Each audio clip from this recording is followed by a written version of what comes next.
Masechet Shabbat, Daf Samech, on va commencer par Nun Tet Amud Bet, à la première des grandes lignes. Amar Rav Yehuda Marav, plutôt Amar Rav Yehuda Marav Shmuel, Kamra Shari. Qu'est-ce que ça veut dire?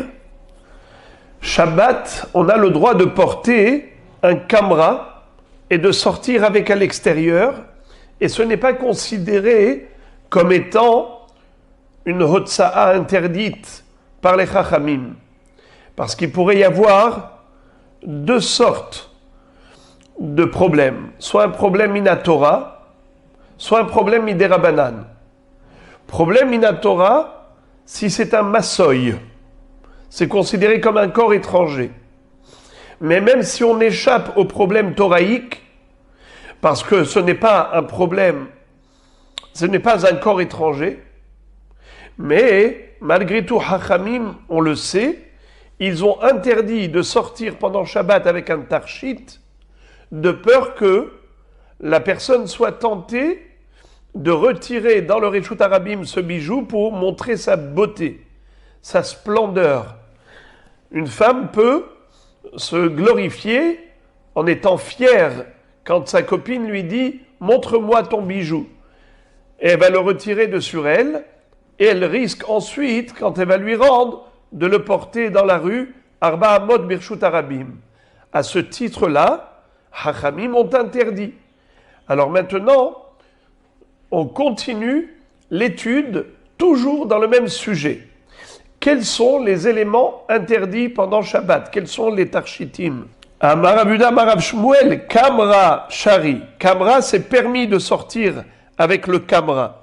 Et qu'est-ce que c'est que kamra? Rashi explique au milieu de la page. Avnet hashuv. Yesh she'osim oto tas shel zahav. V'yesh she'osim oto retsu'a mishbetzot zahav ve'avanim kevu'ot bo. Il y a deux façons de fabriquer le kamra. Cette ceinture-là. C'est soit une ceinture dorée, une ceinture en or. Donc c'est une plaque d'or qui est tout autour de la taille. Soit que c'est une ceinture en tissu et qui est sertie de toutes sortes de pièces précieuses. Mishbetzot zahav, des carrés d'or, va'avanim, kvu'otbo, enchâssés de diamants. C'est une très belle ceinture en tissu, mais ornée de toutes sortes de pièces métalliques, en or, en argent, en diamant. Alors, la Gemara elle-même nous dit comme ça.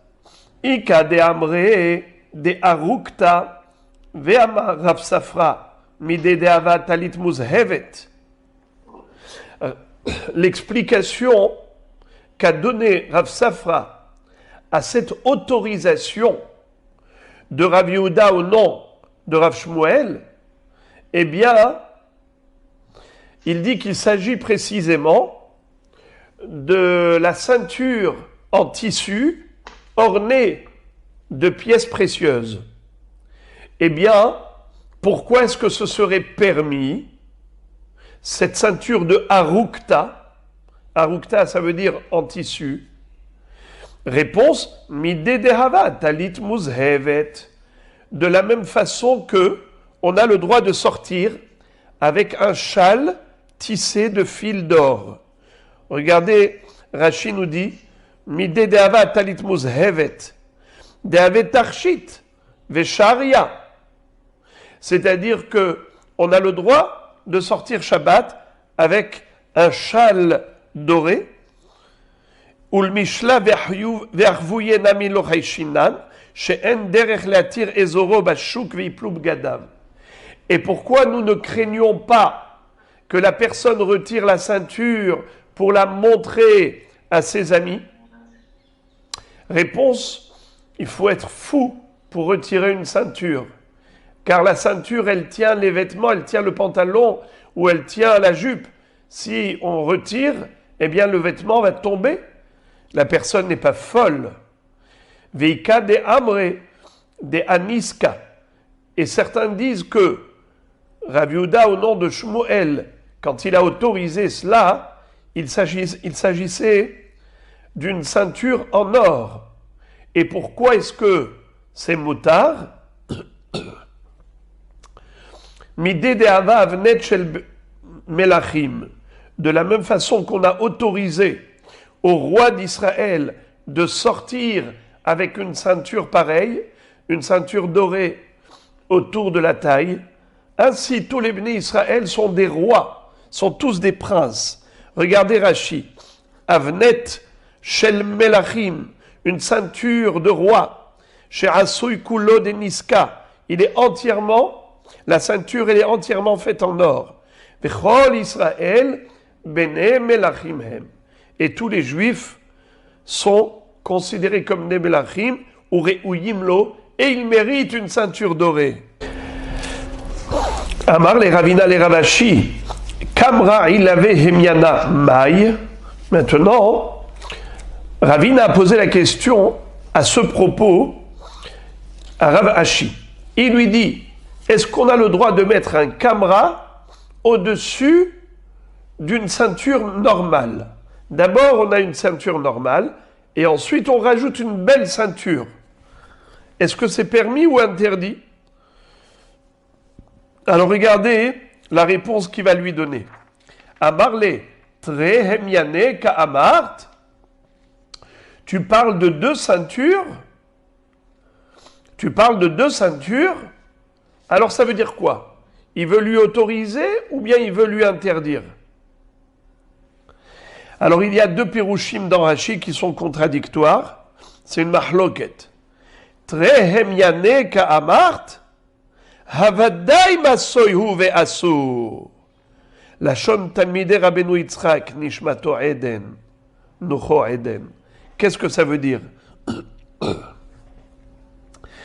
La réponse de Rav Ashi, c'était évidemment que c'est assour. Pourquoi?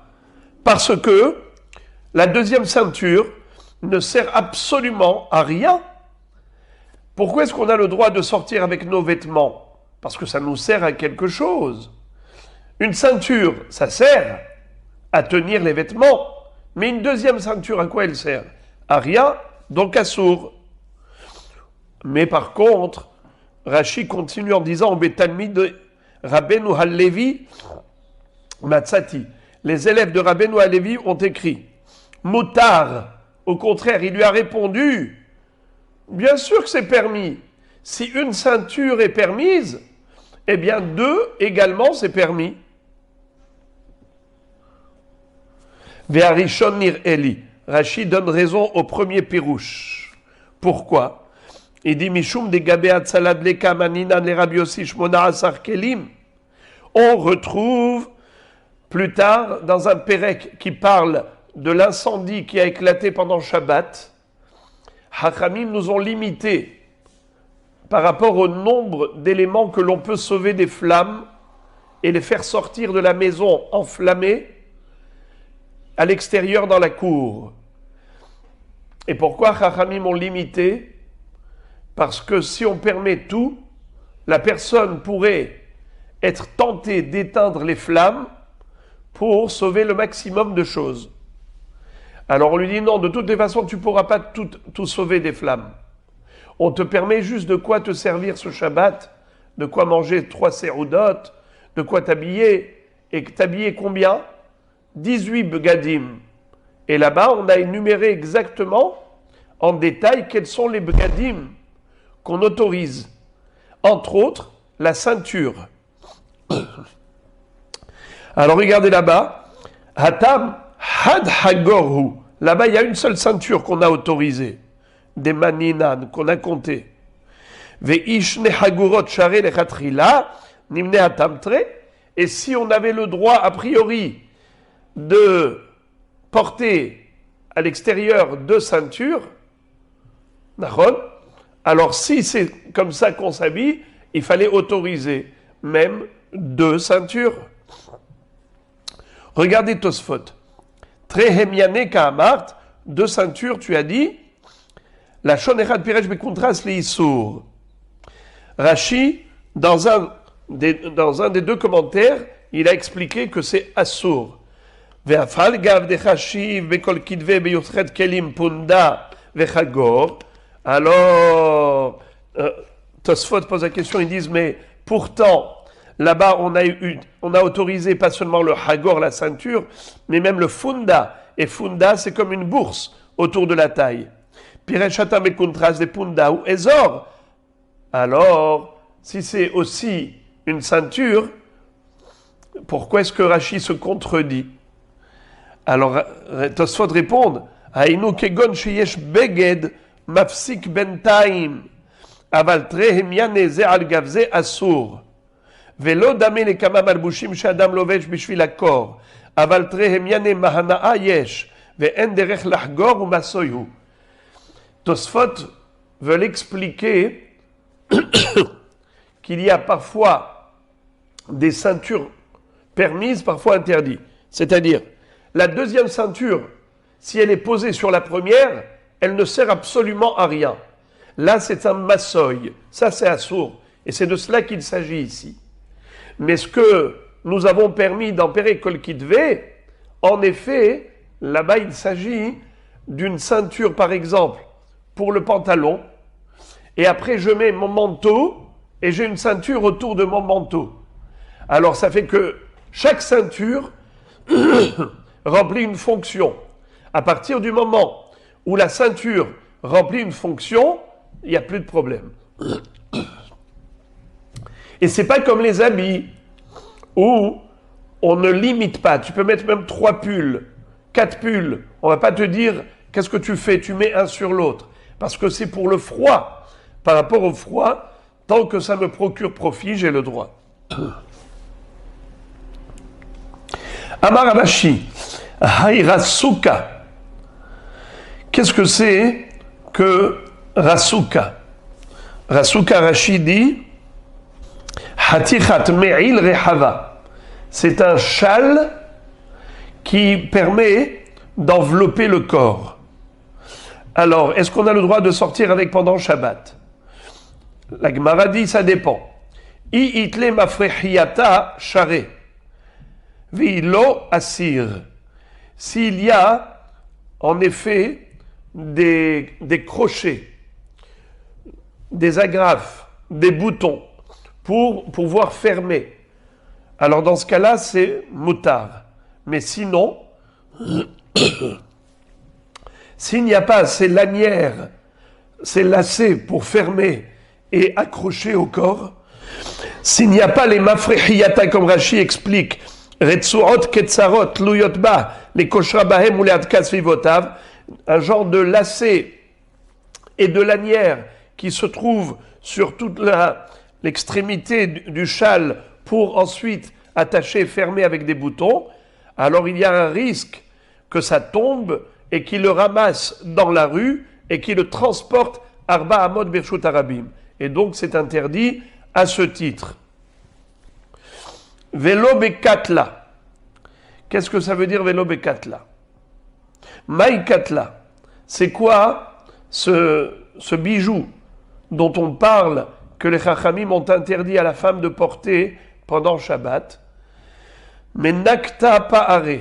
C'est quoi Menakta Pa'are? Rashi dit ou Beged Sheshlo Shnatzim Keren Michnasayim ou Machneset Boretsu'a Rechava Vekosheret Saviv Tzavara Ve'abeged Talui Aliba V'uchashuv Metsuyar Bezahav.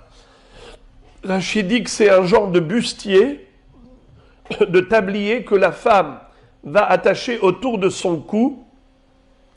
Il y a comme des passants d'un pantalon pour introduire une sangle à l'intérieur, et cette sangle-là qui passe par les passants de ce bustier, la femme ensuite le serre autour de son cou, et comme on avait déjà vu, qu'elle serrait fort pour faire ressortir sa graisse. Et ce bustier-là, il était décoré et orné avec toutes sortes de dessins dorés.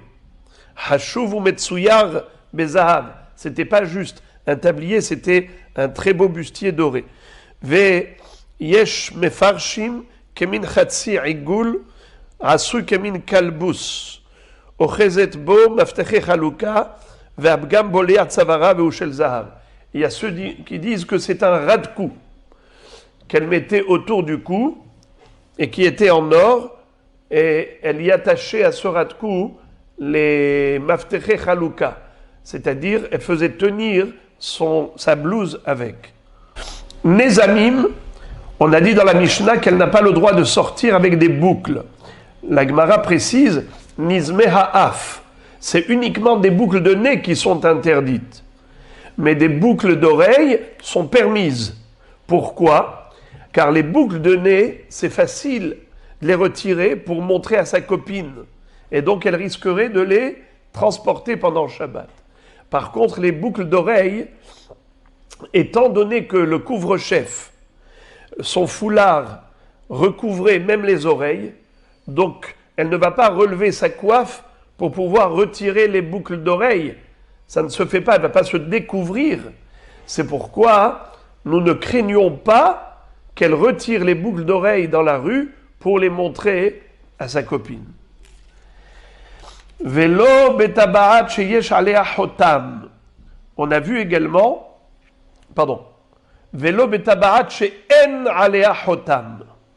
Elle n'a pas le droit de sortir avec une bague qui ne porte pas de sceau. Mais on a vu dans la Mishnah que c'est Davka lorsqu'elle n'a pas de sceau. Tabaat, un anneau, chez En Alea Hotam, qui n'a pas de sceau. Là, qu'est-ce qu'on dit ? C'est à Sourmidera Banan, de peur qu'elle retire pour montrer sa belle bague à sa copine. Mais si Bedi Avad, elle est sortie avec, est-ce qu'elle est passible d'un korban hatat ?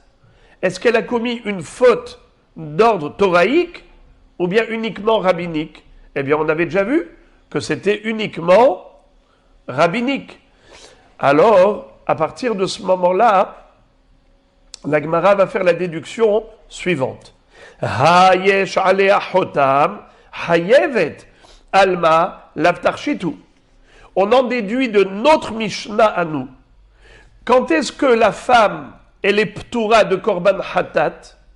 C'est seulement lorsqu'elle est sortie avec une bague qui n'avait pas de sceau. Mais si elle est sortie avec un anneau qui portait un sceau, alors dans ce cas-là, ça ne s'appelle pas tarshit. Ce n'est pas un bijou, un ornement. C'est carrément un sceau, un tampon. Et donc elle est chayevet ratat. Très bien. La Gemara s'étonne beaucoup parce qu'elle va nous citer une référence au travers de laquelle nous allons voir que même une bague qui porte un sceau s'appelle tarshit. Pas seulement lorsque c'est une bague toute simple que ça s'appelle bijou, mais même lorsque dans cette bague, dans cet anneau, il y a un sceau pour tamponner, pour sceller, malgré tout, ça s'appelle tarshit. Alors voici la contradiction. Alma alav tarshitu. Si tu me dis que la femme est chayevet ratat, si elle est sortie avec une bague où il y a un sceau, ça veut dire que ce n'est pas considéré comme un bijou, comme un tarshit. Urminhu tarshite nashim temeim. Il y a une Mishnah dans Masechet Kelim qui nous dit que si jamais un bijou d'une femme était au contact d'une source d'impureté, eh bien ce bijou devient tamé. Comme un keli. Un keli qui touche une toum'a devient tamé. Le tarshit d'une femme, un ornement de femme, aussi deviendra tamé. Et la Mishnah là-bas va énumérer toute une série de tarshitim. Ve'eluhem tarshite nashim, katlaot, nezamim, tabaot, tabaat, ve'tabaat, ben she'esh alea hotam, ben she'en alea hotam, ve'niz meha'af. Donc voilà la Mishnah, qu'est-ce qu'elle nous dit ? Qu'est-ce qu'on appelle bijou ? Eh bien la katla. On a déjà vu que c'est le bustier qui est serré autour du cou. Nezamim, les boucles d'oreilles, boucles de nez, peu importe. Tabaot, tabaot, les bagues. Et là, la Mishnah ouvre une parenthèse. Quand on a dit une bague, un anneau, Tabarat, ben she'esh alea chotam, ben she'en alea chotam. Que cet anneau porte un sceau, ou bien qu'il soit une bague toute simple, où il n'y a pas de sceau, c'est pareil, c'est toujours considéré comme tarchité nashim, veniz meha'af. Donc avant ça, on avait parlé de nezamim des oreilles, et à la fin, on nous précise que pas seulement les nezamim des oreilles, même nizme ha'af. À propos de Shabbat, on a dit qu'il y a une différence, mais à propos de la Toum'a, il n'y a aucune différence. Alors, contradiction, est-ce que une tabarat où il y a un sceau, ça s'appelle tarchit de femme ou pas? Dans notre Mishnah, nous, on a dit que ce n'est pas un tarchit, et c'est pour cela que la femme, elle est chayevet ratat, si elle est sortie avec tabarat sheyesh alea hotam. Et d'autre part, dans ma Masechet Kelim, tu me dis que ça s'appelle tarchit, et c'est la raison pour laquelle c'est mekabel tum'a. Réponse. Amar Rabbi Zera la Kashia. Rabbi Zera dit, ce n'est pas contradictoire. C'est tout simplement une mahloket. Ha Rabbi Nehemia, ha Rabbanan. Qu'est-ce que ça veut dire? Rashi explique comme ça. Ha Rabbi Nehemia, de Amar, Ikar Tabaat, Adata de Hotamu, Hayevet Hatat, de Hotam la Isha, Lavtarchitu, de En derech la Isha, Lahtom, Velishloach Shluchim, She'en Hotam Asui, et là, les Adam Gadol ou Memouné. Qu'est-ce que ça veut dire? La Mishnah de Masechet Shabbat, elle va d'après Rabbi Nehemia. Lui, en réalité, qu'est-ce qu'il pense? Il pense que le ikar d'une bague, c'est son sceau. Ça veut dire, si c'est une bague qui n'a pas de sceau, alors évidemment, la bague, c'est la bague. C'est un tarchit. Mais si dans cet anneau, il y a un hotam, il y a un sceau, qu'est-ce qui est plus important? Le sceau ou la bague? Eh bien, c'est le sceau d'après Rabbi Nehemia. C'est plus important que l'anneau. Par conséquent, une femme qui n'a pas l'habitude de tamponner, puisque ce n'était pas le travail des femmes de sceller des courriers et de gérer l'administration, donc pour une femme, cet anneau qui porte un sceau, ce n'est pas un tarchit. Pourquoi ce n'est pas un tarchit? Parce que le ikar de l'anneau où il y a un sceau, c'est le sceau. Et puisque la femme ne travaille pas dans l'administration et dans la bureaucratie, elle n'a pas l'habitude de sceller des courriers. Par conséquent, pour elle, si elle sort Shabbat avec un anneau pareil, ça s'appelle porter un objet dans la rue. C'est un massoy. Hayevet ratat. Et maintenant, ce qu'on a vu dans Masechet Kelim, que ça s'appelle tarchite nashim, veha de katane tarchitu, Rabbanan, de amre gufa shel tabaat ikar, ve'adata de tabaat nafkabe, ou betabaat vaday tarchitu. La philosophie de Hachamim, elle est contraire à celle de Rabbi Nehemia. Eux, ils pensent que entre l'anneau et le sceau, qu'est-ce qui est plus important? C'est l'anneau. Et étant donné que la bague est l'élément le plus important, eh bien la femme aussi, si elle sort Shabbat à l'extérieur avec un anneau, avec une bague où il y a un sceau, elle ne sera pas hayevet hatat. Pourquoi? Parce que c'est un tarchit. Pour les hachamim, il n'y a aucune différence entre tabaat sheyesh alea hotam ou tabaat she'en alea hotam. C'est toujours considéré tarchit. Et la femme qui sortirait avec pendant Shabbat, elle n'a transgressé qu'un issour rabbinique. Elle n'a pas enfreint un issour toraïque, étant donné que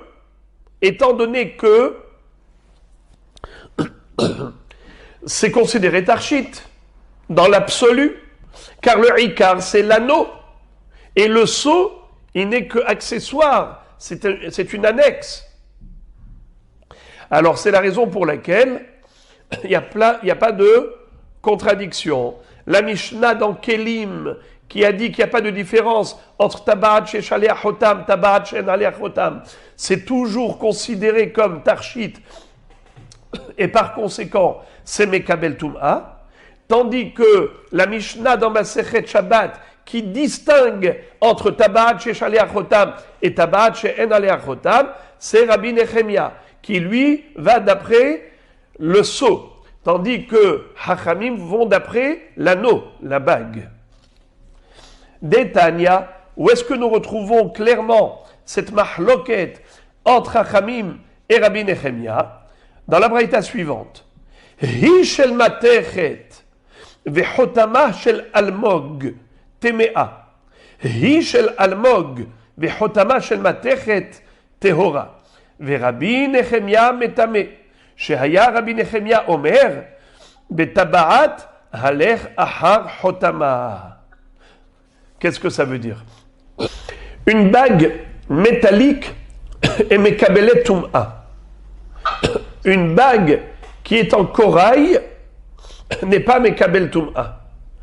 Car le corail, c'est quelque chose qui pousse dans la mer comme du bois, comme un arbre. Et une fois qu'on l'a cueilli, qu'on l'a séché à l'extérieur, ça devient dur comme du fer. Le corail, une fois qu'il a séché, ça devient comme de la pierre. Et si on a fabriqué une bague, un anneau, avec du corail, en effet, c'est pas Mekabel Tum'a. Parce que c'est comme Keli'etz.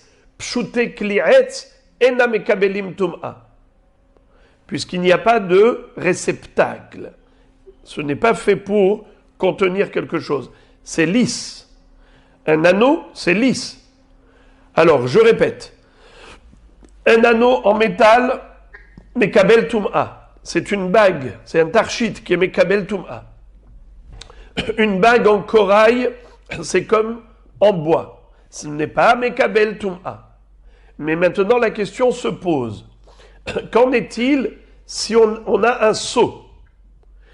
Imaginez-vous, j'ai un anneau en corail et j'ai un seau en métal. Est-ce que cette bague est mekabelet tum'a, oui ou non? Alors on nous dit comme ça. Hi shel matechet vechotamot shel almog tme'a. Chachamim te disent, si la bague elle est en métal et que le seau il est en bois ou en corail, alors la bague elle est mekabelet tum'a. Si elle touche une impureté, elle deviendra tamé. Pourquoi? Car on va d'après l'anneau. Et l'anneau, qu'est-ce qu'il est? En métal. Donc il est mekabel tum'a puisqu'il est en métal. Mais le contraire, hi shel almog, mais hotama shel matechet, tehora. Mais si l'anneau est en corail et le seau est en métal, dans ce cas-là, quel est le din? Eh bien, tehora. Même si la bague était au contact d'une source d'impureté, la bague elle est tehora d'après Hachamim. Car on va toujours d'après l'anneau. L'anneau est en bois, tahor, l'anneau est en métal, tamé. Rabbi Nechemia metame. Rabbi Nechemia te dit, hi shel almog vechotama shel matechet tmea. Bien que l'anneau soit en bois, mais étant donné que le chotam il est en métal, d'après Rabbi Nechemia, cet anneau-là est mekabel tum'a. Mais pourtant, il est en bois. Oui, mais le ikar de cette bague, c'est son seau. Et puisque le ikar de l'anneau, c'est le seau, et le seau, il est en métal, eh bien, il est mekabel tum'a. Parce que Rabbi Nechemia, fidèle à sa propre opinion, il dit qu'il faut toujours se focaliser sur l'essentiel. Quel est l'objectif de cet anneau? C'est pas juste pour embellir son doigt, c'est pour sceller des courriers. Donc le ikar là-dedans, c'est le chotam. Donc comme ça il dit. Aya Rabbi Nechemia Omer, betabaat halech ahar chotama. En ce qui concerne les tabaot, tu vas d'après le chotam. Be'ol halech ahar simlonav. Lorsque on met un joug sur le cou du bœuf pour tirer la charrue, alors tout est une question des simlonotes. C'est quoi les simlonotes? On mettait comme une plaque de bois sur le cou de la bête, et ensuite on perforait, il y avait 2 trous dans les extrémités de cette plaque, et on enfonçait à l'intérieur 2 barres de bois pour tenir le cou de la bête. Ça s'appelle des simlonotes. Donc le ikar du joug, ce sont les simlonotes. Alors, qu'est-ce que nous dit Rabbi Nehemia? Si par exemple, le joug, le rôle, était au contact d'une source d'impureté, est-ce que ça s'appelle kli'etz ou bien klimatechet? La plaque de bois avec les 2 barres de métal, ça a touché par exemple le bois. Alors il te dit, eh bien en effet ça dépend. Toujours tu dois regarder les simlonotes. Si les simlonotes sont en métal, eh bien c'est mekabel tum'a, puisque c'est considéré comme un élément métallique. Bien que le reptile mort a touché la plaque de bois, car le bois, il n'est que le support des simlonotes, qui est le ikar du joug. Bekolav, alech ahar masmerotav. Qu'est-ce que c'est que kolav? Kolav, c'était une planche où on mettait dedans des crochets, des pitons, pour accrocher toutes sortes de shorot. C'est-à-dire que le vendeur s'en servait comme présentoir. Il avait un présentoir où il accrochait par exemple les cravates, il accrochait les ceintures, il accrochait toutes sortes de marchandises. Il y avait des crochets. Pour ça que aujourd'hui les porte-manteaux ou les cintres, on les appelle kolavim en Israël. Kolav. Mais kolav, d'après la Gemara, comme dit Rashi, regardez s'il vous plaît Rashi, kolav hukemin amud rahav milemata vedak milemala, c'était un présentoir qui était large en bas, donc c'était une planche de bois large en bas et plus étroite en haut, au mitaltel, et on pouvait déplacer. Ve'achenvani marmido lifne halon hanuto, et le comment il s'appelle, le commerçant, le marchand, le vendeur, il mettait devant la vitrine de son magasin, de sa boutique, ou masmerin trufinbo, et il y avait des clous qui étaient plantés dans ce présentoir, c'est-à-dire des crochets, vetolim bahem avnetim uretsuot limkor, et on y accrochait là-bas des ceintures et des lanières ou des lacets qu'on voulait vendre. Donc c'est un présentoir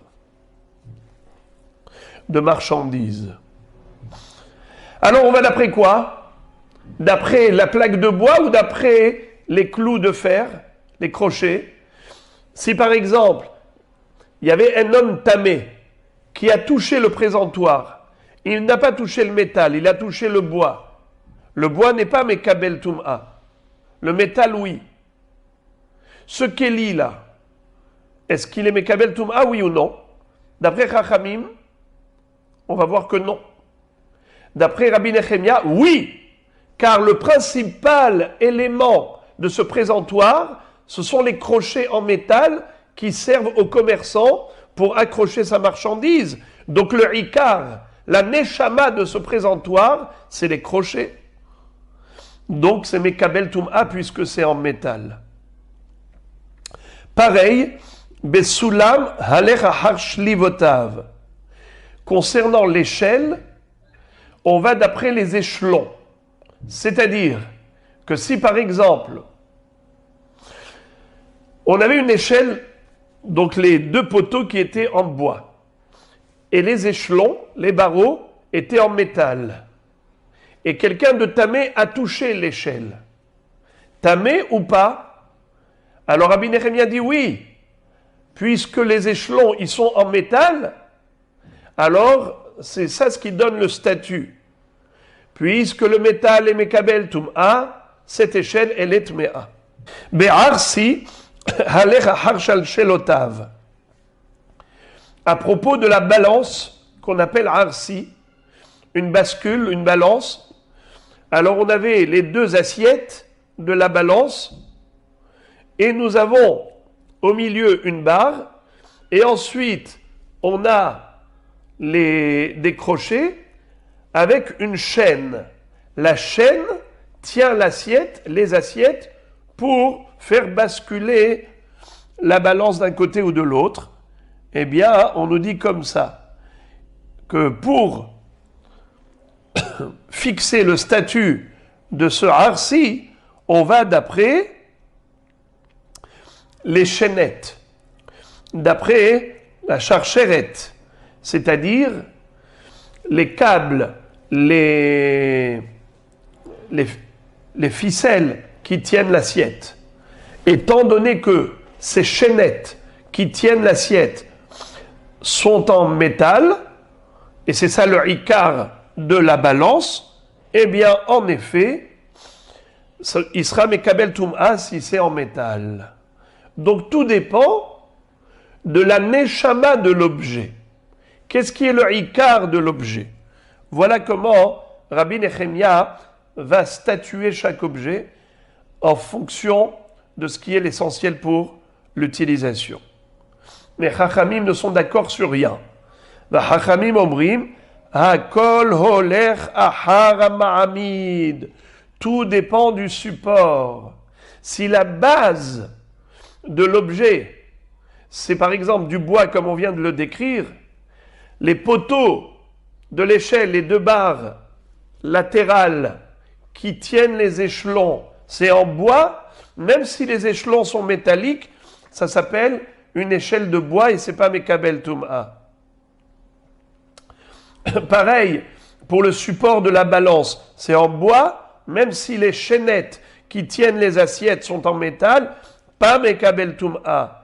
Pareil pour le présentoir du commerçant, même si les crochets et les clous sont métalliques, on va d'après le mahamid, le support qui est en bois, et donc c'est pas mekabel tum'a.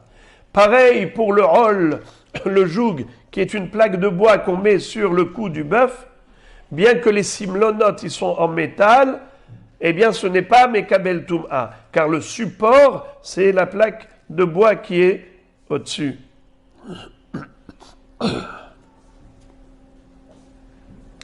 Eh bien pareil pour la bague. C'est pour ça qu'on est entré dans ce sujet. Tabarat, sheyeshla hotam. Si la tabarat elle est en bois, ou en l'occurrence almog, c'est comme du bois, et le hotam il est en métal, est-ce que c'est mekabel tum'a comme un keli en métal, ou bien est-ce que ce n'est pas mekabel tum'a comme un keli de bois? Alors pour Rabbi Nechemia, on va d'après le hotam, qui est en métal, et par conséquent, cette bague est mekabel tum'a. Et pour Chachamim, on va d'après le support, donc c'est l'anneau qui est en almog, en corail, et par conséquent, n'est pas mekabel tum'a. Tout cela, c'était pour nous démontrer qu'il existe une mahloket entre Rabbi Nechemia et Chachamim, et par conséquent, il n'y a plus de contradiction entre la Mishnah Masechet Kelim et la Mishnah Masechet Shabbat. La Mishnah Masechet Shabbat te dit que une femme qui sortirait pendant Shabbat avec un anneau où il y a un seau à l'extérieur, comme ce n'est pas un tarchit pour une femme, alors elle est chayevet ratat. Ce n'est pas considéré tarchit, un bijou. Donc c'est considéré massoy, un corps étranger, un objet quelconque. Elle est chayevet ratat. Tandis que la Mishnah Masechet Kelim nous a dit Tarchite Nashim, qui sont Mekabelim Tum'a, c'est quoi? Entre autres, Tabarot. Et quel Tabarat? Peu importe, sans distinction.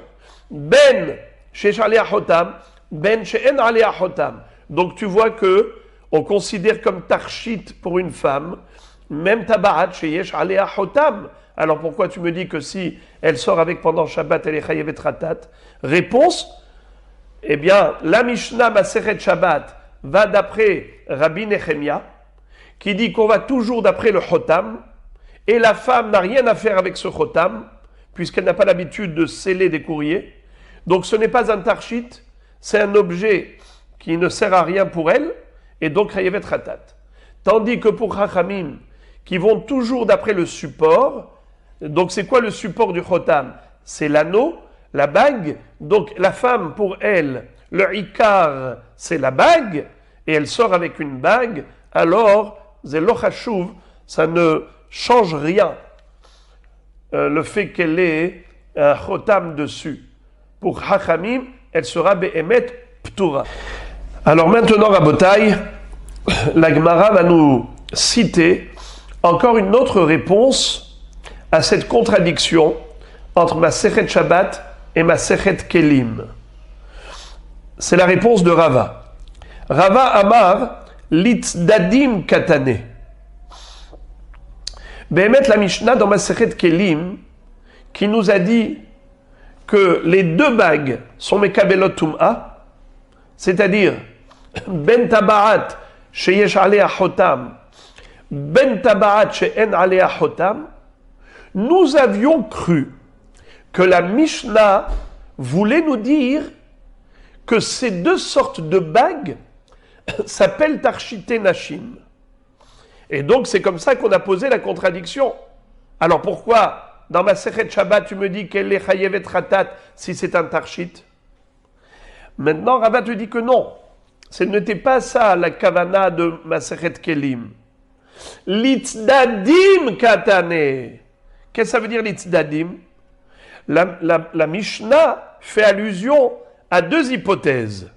Regardez ça. Yesh alea chotam tarshid de ish. En alea chotam tarshid de isha. C'est vrai que le titre de la Mishnah, c'est Tarshite Nashim Mekabelim Tum'a. C'est vrai. Et après ça, elle t'a parlé de Katla, de Nezamim, Nizmea Af. Tout ça, c'est des Tarshite Nashim. Mais lorsqu'elle a parlé de Tabaat, du coup, là, elle a bifurqué. La Mishnah te dit, sache que Tabaat peut être Mekabel Tum'a, que ce soit une Tabaat avec Chotam ou sans Chotam. Pourquoi? Parce qu'une Tabaat sans Chotam, c'est Tarshite Nashim. C'est une bague, tout court. Mais s'il y a un Chotam, c'est vrai que c'est pas Tarshite Nashim, mais c'est tout de même Mekabel Tum'a. À titre de Tarshit des Ish. Ça veut dire qu'à ce moment-là, en effet, ce ne sera pas Tarshite Isha, mais ce sera tout de même Mekabel Tum'a, car ça deviendra Tarshite Ish. Et donc, on a compris maintenant que Behemet, il n'y a pas de contradiction entre les deux Mishnayot. Tu n'as pas besoin de dire que cette Mishnah va d'après Rabbi Nechemia, cette Mishnah va d'après Rachamim. Pas besoin de faire une marloquette entre les Mishnayot. Les Mishnayot sont tout à fait homogènes. Elles sont d'accord. Seulement, la Mishnah qui parle de Shabbat, elle parle de la femme. La femme qui sort avec un anneau normal, c'est un tarshit. Elle est ptura. Minatora, il n'y a pas de problème. Mais si elle sort Shabbat avec un anneau où il y a un sceau, donc là c'est sûr que c'est anormal. Si c'est anormal, donc c'est un massoy. Tandis que dans ma Sechet Kelim, où on parlait de Tum'a, on te disait n'importe quelle bague elle est Mekabelet Tum'a. Pourquoi? Parce que, en effet, n'importe quelle bague est considérée Tarshit. Pourquoi elle est considérée Tarshit? Étant donné que c'est un tarshit pour l'homme. C'est vrai que ce n'est pas un tarshit pour la femme, mais c'est un tarshit pour l'homme. Un homme, gever, il est fier de sortir avec son outil de travail, entre guillemets. Ça veut dire, c'est à la fois un enjoliveur, c'est un bijou, c'est un ornement pour l'homme, mais à la fois, ça montre aussi sa fonction d'homme actif qui va sceller des courriers pour des affaires importantes. Donc, pour l'homme, c'est un tarshit. Et par conséquent, c'est Mekabel Tum'a. Rav Nachman bar Yitzchak Amar, Tum'a Shabbat Karamit, Tum'a Keli Maaseh Amarahamana, ou Kliu, Beshabbat, Mishum Masoy Amarahamana, En Alea Chotam, Tarshit, Yesh Alea Chotam, Masoy. Qu'est-ce que ça veut dire? Bichlal, la Gemara rapporte à la fin une réponse de Rav Nachman bar Yitzchak qui est éclatante. Elle dit, Bichlal, toute cette question est un faux problème. Il s'étonne même de la question. Il dit, Tum'a à Shabbat Karamit, tu as mis en opposition deux références qui n'ont rien à voir. Ici, on parle du sujet de Shabbat. Ici, on parle du sujet de Tum'a. Ce ne sont pas les mêmes critères. À propos de Tum'a, il suffit que ça s'appelle Keli et c'est Mekabel Tum'a. Alors, on nous a dit que Tabaat et Mekabel Tum'a, quoi qu'il en soit, qu'il y ait un Chotam ou qu'il n'y ait pas de Chotam, c'est sûr que c'est Mekabel Tum'a. Pourquoi? S'il n'y a pas de Chotam, donc c'est un Tarshit. S'il y a un Chotam, alors c'est un Keli Ma'aseh. Donc d'une manière ou d'une autre, ce sera Mekabel Tum'a. Même si ce n'est pas un Tarshit, Tabaat Sheyesh Alea Chotam, un anneau où il y a un sceau, d'accord, ce n'est pas un Tarshit. Mais c'est Mekabel Tum'a, à titre de Keli Ma'aseh. Tandis que pour Shabbat, pourquoi est-ce que la femme qui sort avec une bague, elle n'est pas chayevet ratat? Parce que c'est un tarshit, c'est comme un vêtement. Mais s'il y a un chotam, ce n'est plus un tarshit, ça devient kli ma'aseh. Quelqu'un qui sort avec un kli ma'aseh Shabbat, il sort avec un marteau dans la rue, eh bien c'est sûr qu'il est chayav ratat. Donc, là, la question ne commence même pas d'après lui. Alors regardez, s'il vous plaît, le Rashi à ce propos, à peu près au milieu de la page, au tiers de la page. Tum'a Shabbat Karamit, tu as mis en opposition Shabbat et Tum'a, mais ce sont deux registres différents. Ha de katane vetabaat ben she'ashale achotam, la bareshakae de kare de tarshit nashim. Ça veut dire que quand on a parlé de ben tabaat she'ashale achotam, ben tabaat she'nale achotam, ce n'était pas pour t'expliquer c'est quoi les bijoux de femmes, comme on a mis en titre de la Mishnah là-bas. Et la Hachika Amar, voici ce qu'on voulait dire. Tabaat she'amru she'nitmet, les tabaot dont Chachamim ont dit qui sont mekablot tum'a, ben she'eshale achotam, des lav tarshitu, bien qu'il n'y ait pas de seau, ben she'eshale achotam, des lav tarshitu, même s'il y a un seau, et donc ce n'est pas un bijou, mihu, néanmoins, cependant, klema aseu, ça s'appelle klema aseu. Et la Torah a dit à propos de Milchemet Midian, Kol Keli Ma'aseh, c'est Mekabel Tum'a. Ben She'en Alea Chotam, De'ave Tarshit. Ou bien, dans le cas où l'anneau n'a pas de sceau, alors il sera Mekabel Tum'a, à titre de Tarshit. Vechikatane Recha Tarshit Nashim, She'en Alea Chotam. Et ce qui est écrit là-bas, en tout début de la Mishnah, Tarshite Nashim, et on a énuméré toute une série de tarshitim, eh bien même dans Tabaot, il y a un tarshit. Laquelle Tabaat? Celle qui n'a pas de chotam. Donc je répète, Tum'a kli ma'aseh amar Rachmana ou klihu, Shabbat mishum asoy amar Rachmana, en alea chotam, tarshit, yesh alea chotam, masoy. Donc s'il y a un sceau, s'il n'y a pas de sceau, ça s'appelle tarshit. S'il y a un sceau, ça s'appelle masoy, un objet transporté dans le Reshut Arabim qui est interdit minatora. Et maintenant, la Gemara revient à la Mishnah qui nous a dit que parmi les bijoux interdits par les Chachamim Shabbat, que la femme n'a pas le droit de sortir avec, eh bien, c'est Mahat She'ena Nekuva. Une aiguille qui n'a pas le chat de l'aiguille, une aiguille qui n'est pas perforée. Les maïchazia, à quoi sert cette aiguille? Amar Rav Yosef, ho'il veisha ogeret ba se'ara. Eh bien, en fait, elle le met dans sa chevelure. Lorsqu'elle veut attraper tous les cheveux qui sortent de sa coiffe, qui débordent en dehors de son couvre-chef, qu'est-ce qu'elle fait? Eh bien, elle les enroule autour de cette aiguille et elle les coince dans le chapeau, sous le chapeau. Et elle les coince, dans sa chevelure, sous le chapeau. Amar le Abaye vetehve kebiri tehora vetishtere. Question. Pourquoi est-ce que tu as interdit à la femme de sortir avec cette aiguille? Pourquoi en général on a interdit aux femmes de sortir avec des bijoux pendant le Shabbat? De peur que sa copine lui dise « c'est joli, montre-moi » et elle va lui montrer, et elle va oublier de remettre sur elle immédiatement et elle va marcher Arba Amod Birshut Arabim avec l'objet en main. Si c'est cela le risque, eh bien ce risque n'existe pas ici. Pourquoi? Tu vois bien qu'on a permis à la femme de sortir avec une birite. C'est quoi birite? C'est une jarretière, c'est-à-dire un genre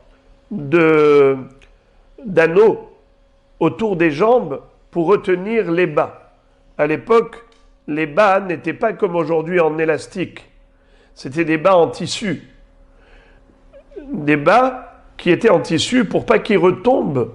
Il fallait les retenir entre les jambes. Alors on mettait des jarretières. Ça s'appelle birite. Et pourquoi Chachamim ont permis à la femme de sortir avec des birites, même si la birite par exemple c'est en très joli métal, même en or ou en argent, toutes sortes de jarretières. Parce que la femme ne va pas dans la rue se découvrir les jambes pour retirer la birite, pour montrer à sa copine qu'elle a une belle birite, une belle jarretière. C'est évident. Donc, tout ce qui touche à la tsni'ut, la femme ne va pas se permettre dans la rue de manquer de tsni'ut.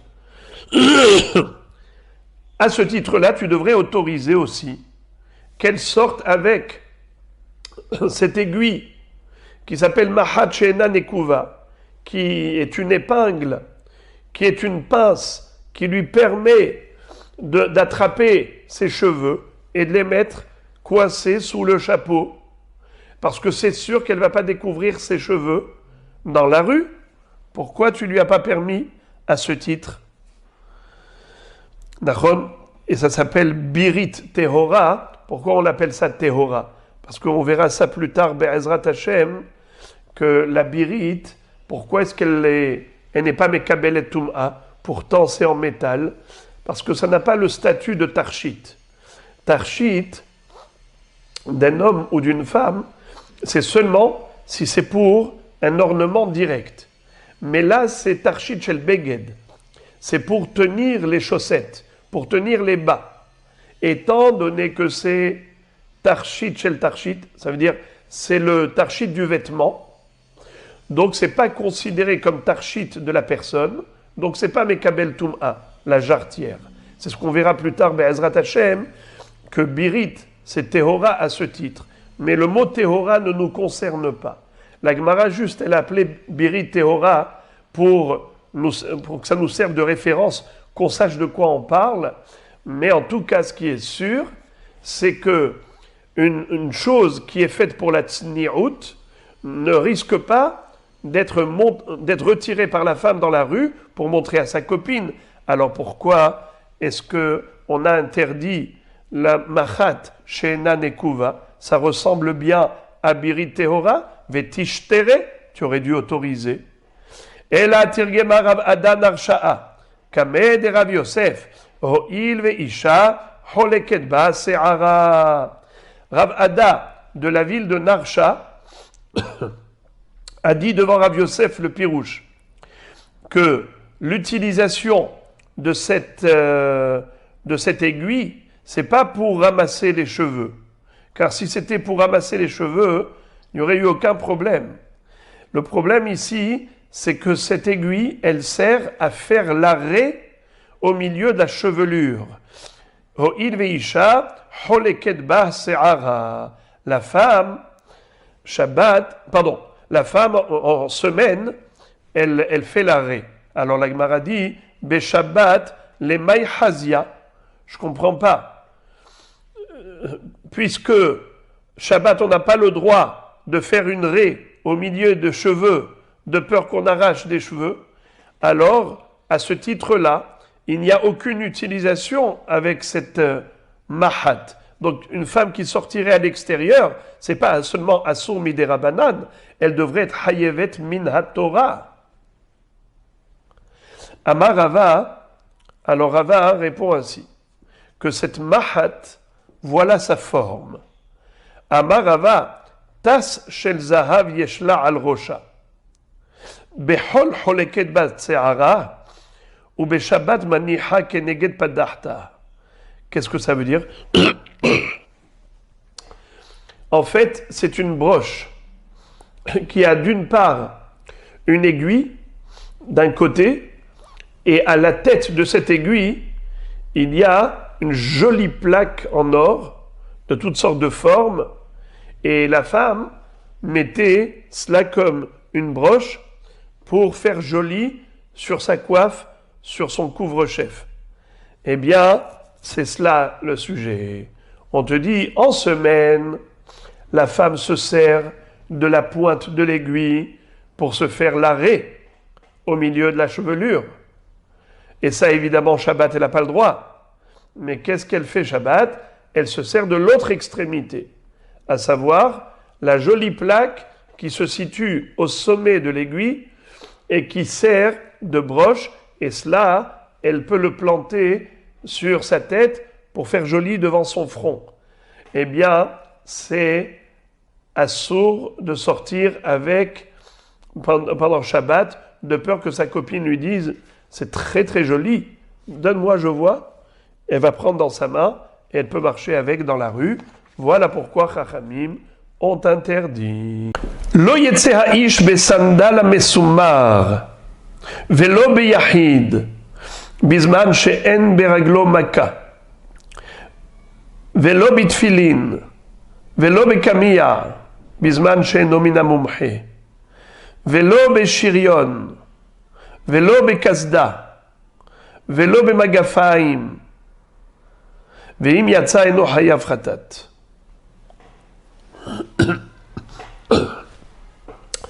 Cette Mishnah, cette fois-ci, ne va pas parler de la femme, va parler plutôt de l'homme. Lo yetze ha'ish. Et quelles sont les restrictions d'ordre rabbinique? Puisque là encore, on verra que tous ces éléments ne sont pas interdits minatora de sortir avec dans la rue. Ce n'est qu'une xéra de Chachamim. Et on verra la raison de chaque chose. Lo yetze ha'ish besandal hamesumar. L'homme n'a pas le droit de sortir pendant Shabbat avec un sabot clouté. C'est des sandales qui étaient avec une lanière de cuir et avec des clous sur les côtés. Et on va voir que ces clous-là, on peut les avoir un peu partout, soit au-dessus de... Comment on appelle ça? Sur le sabot. Et on peut avoir ces clous sur les côtés du sabot. On va voir qu'il existe des clous qui sont là pour renforcer la structure de la sandale. Et parfois, c'est fait juste pour enjoliver. Aujourd'hui, on ne connaît pas beaucoup cela. Mais autrefois, il y avait cette mode d'avoir sandal hamesumar, le sabot clouté. Velo biyahid. On n'a pas le droit à Shabbat de sortir à l'extérieur, nous les hommes, ni avec un sabot clouté, ni biyahid, c'est-à-dire une seule sandale par exemple, une seule chaussure, et l'autre pied est nu. Assour. On verra que l'une des raisons, c'est parce que on pourrait se moquer de lui. Les gens vont éclater de rire en voyant un homme chaussé qu'à moitié. Alors par la gêne et par la honte, qu'est-ce qu'il va faire? Il va retirer la chaussure et il va la prendre dans sa main et il va courir dans la rue pieds nus. Pendant Shabbat, il va transporter un objet. Bisman shen beraglo maka. Ce issour, c'est seulement s'il n'avait pas de plaie dans le deuxième pied. Mais si il avait une fracture ou il avait une blessure dans l'autre pied, tout le monde voit qu'il a un pansement et qu'il ne pouvait pas mettre la deuxième chaussure. Personne ne va se moquer de lui. Et donc, il n'y a pas de risque qu'il soit gêné par les moqueries, puisqu'il n'y aura pas de moquerie, tout le monde voit que c'est normal qu'il n'a qu'une seule chaussure. Velo bitfilin, on n'a pas le droit de sortir Shabbat avec les tefilin, et on verra après les détails. Velo bekamiya bisman she'eno mina mumche. On n'a pas le droit de sortir avec une amulette si elle n'a pas été écrite ou élaborée par un professionnel qui a fait preuve de ses compétences. Ça veut dire qu'on n'a pas eu 3 fois la preuve que cette amulette a guéri un malade.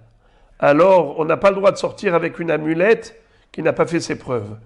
Velo bekamiya bisman she'eno mina mumche. Velo beshirion, l'homme n'a pas le droit de sortir avec une armure de soldat. Velo bekazda, ni avec le casque du soldat. Velo bemagafaim, ni avec les bottes du soldat. Tout cela, c'était en métal. Veim yatsa, eno chayav chatat. Et s'il est sorti, soit avec l'armure, le casque, les sabots en métal que portent les soldats en général, il n'est pas chayav chatat. Il a fait qu'un issour rabbinique, mais il n'a pas fait un issour toraïque. Soit parce que c'est considéré comme vêtement, soit parce que c'est considéré comme tarshit pour l'homme. Sandal amesoumar. La Gemara maintenant va rentrer dans le détail qui va nous prendre beaucoup de temps. Tout le daf. Sandal amesoumar. Qu'est-ce que c'est que cette histoire du sabot clouté, d'une sandale où il y a des clous dans les extrémités? Maïtama. Pour quelle raison Hachamim ont interdit de porter le sandal à Mesoumar? Amar Shmuel, Shilfe Agezera Hayu. Qu'est-ce que ça veut dire? À l'époque de l'extermination des Juifs, à l'époque des Réchaïm, des Romains, Adrien, l'empereur Adrien qui avait attaqué les Juifs à cette époque, qui était venu attaquer Bar Korva lors de la révolution de Bar Korva. Et à cette époque, Rabbi Shimon Bar Yochai et son fils Rabbi Elazar également s'étaient sauvés pendant 13 ans dans la Méhara, 12 ans et 1 an. Alors, à ce moment-là, les Juifs se cachaient dans des cavernes et dans des grottes. Shilfe hagezera hayu ve'ayu nehba'im ba'me'ara. Il y avait des Juifs qui s'étaient enfuis à l'époque de Gzerot Shel Shmad. Comme ça dit Rashi, Shilfe hagezera hayu bnei adam nishmatim min hagezera hayu.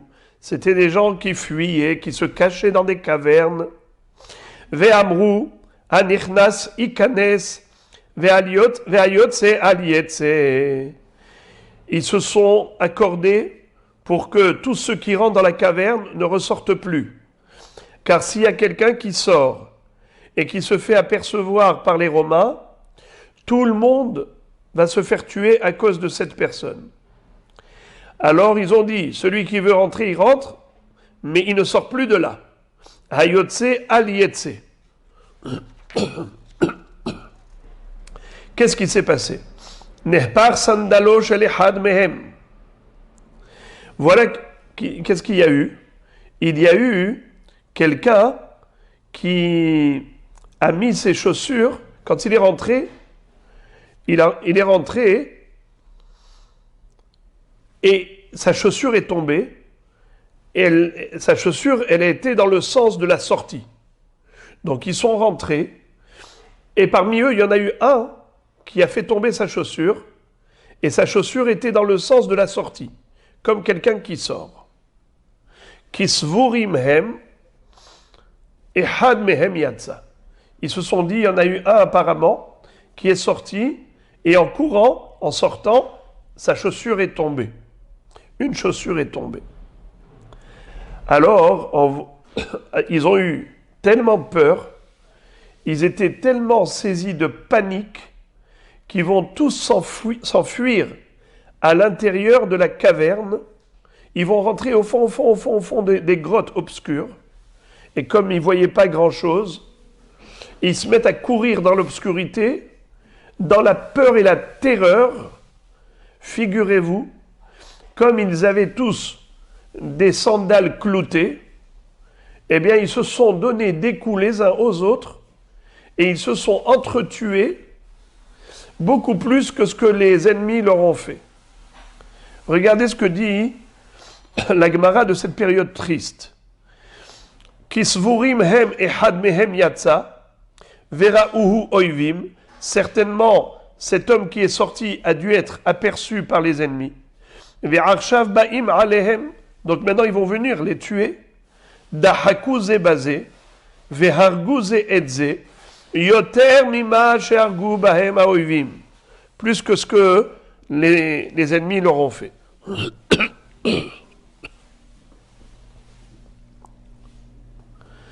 Rabbi L'Aï ben el-Hazar Omer, Rabbi L'Aï, fils de Rabbi L'Hazar, nous donne une autre version de cette histoire.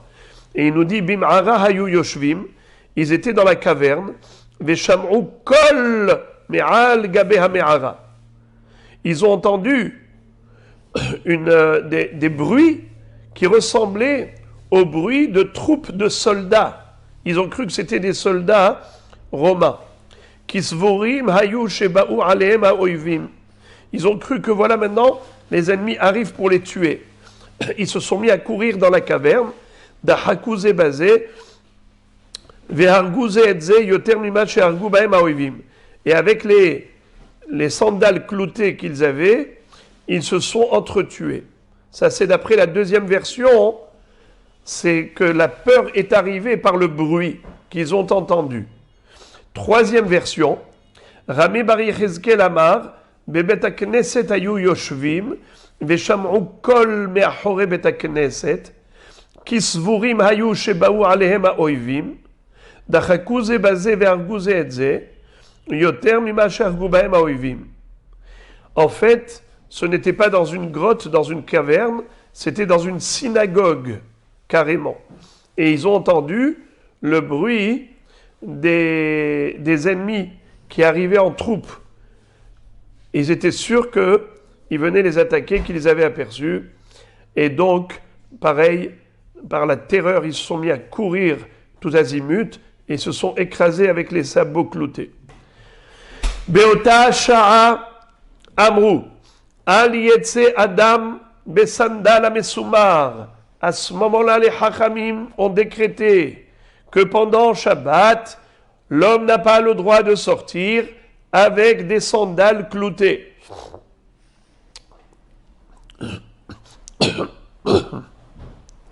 La Gemara dit Iachi behol nami litzar. Si c'est à cause du danger qu'il y a eu cette histoire et que Chachamim ont pris des mesures par rapport à cela, alors pourquoi ils ont limité l'interdiction au Shabbat? Ils auraient dû décréter qu'on ne mette jamais des sandales cloutées. Réponse, Maase ki hava, be Shabbat hava. L'histoire qui a eu lieu, elle a eu lieu le jour du Shabbat. La Gemara dit alors Beyom Tov Lishteri, dans ce cas-là, tu devrais autoriser de porter les sandales mais sous-marines un jour de Yom Tov, puisque l'histoire, ça s'est passé Shabbat. Et tu dis que on ne va interdire que le Shabbat comme le jour de l'histoire. Alors, si tu n'interdis pas le jour de Hol, tu ne devrais pas non plus interdire le Yom Tov. Alors pourquoi c'est écrit que c'est assour Yom Tov de porter des sandales cloutées? Et où est-ce que nous voyons que c'est assour? À la matnan, meshalechin kelim be Yom Tov, ben tfurim, ben she'enan tfurim. Avalo sandal amesumar, velo min'al she'eno tafur. C'est-à-dire, Rashi explique, Alma lav barman alim yom tov hu, de'akatane atam kol shene otinbo yom tov eshalchinoto. On a le droit d'envoyer des cadeaux à son ami pendant Yom Tov. Tu peux envoyer des cadeaux. Tu peux lui envoyer des vêtements, tu peux lui envoyer même des tissus qui ne sont pas, comment on appelle ça, cousus, parce qu'il peut s'envelopper avec. Il y a quelque chose encore à faire avec. C'est mettable. Donc, puisqu'il peut en profiter Yom Tov, tu as le droit de lui envoyer. Mais tu ne peux pas lui envoyer des choses qu'il ne pourra pas utiliser. Avalo sandal amesumar, velo min'al she'eno tafur. Tu ne peux pas lui envoyer, par exemple, des chaussures qui n'ont pas encore été cousues. Un vêtement, même s'il n'est pas encore cousu, tu peux t'envelopper comme un châle. Mais des chaussures non cousues, qu'est-ce que tu peux faire avec? Ça ne sert à rien. Alors tu ne peux pas les offrir Yom Tov. Également, tu ne peux pas offrir sandal amesumar, des sabots cloutés. Et pourquoi pas? Mais il peut les mettre. Ma'abaya. Réponse, c'est assourd de les mettre Yom Tov, comme c'est assourd de les mettre Shabbat.